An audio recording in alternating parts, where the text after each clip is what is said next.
TPCC chief Mahesh Kumar Goud BRS పార్టీపై మరోసారి సంచలన వ్యాఖ్యలు చేశారు. వచ్చే ఎన్నికల నాటికి గులాబీ పార్టీ ఉండదని జోసిన్ చెప్పారు.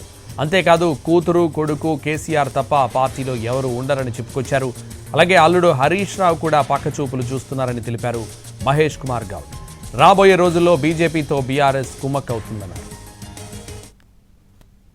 బీఆర్ఎస్ పార్టీలో మనుగడ సాధిస్తుందా చెప్పండి మిత్రమా. బీజేపీతో కుమ్మక్కవడం తప్ప వచ్చే ఎన్నికల నాటికి టీఆర్ఎస్ పార్టీ రాష్ట్రంలో ఉంటుందని నేనైతే అనుకోవట్లేదు.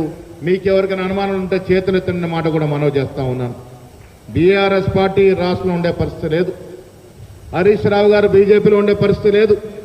రేపో మాపో పలాయనం చిత్తగూర్చే పరిస్థితి ఉంది. నాకు తెలిసి రేపటి రోజున బీఆర్ఎస్ పార్టీలో తండ్రి కొడుకులు బిడ్డ తప్ప అల్లుడు కూడా మిగలడు. అందరూ కూడా అటువైపు ఇటువైపు చూస్తూ ఉన్నారు. కాబట్టి బీఆర్ఎస్ పార్టీ వచ్చే ఎన్నికల నాటికి మనుగడ సాగిస్తుందని అనుకోవట్లేదు.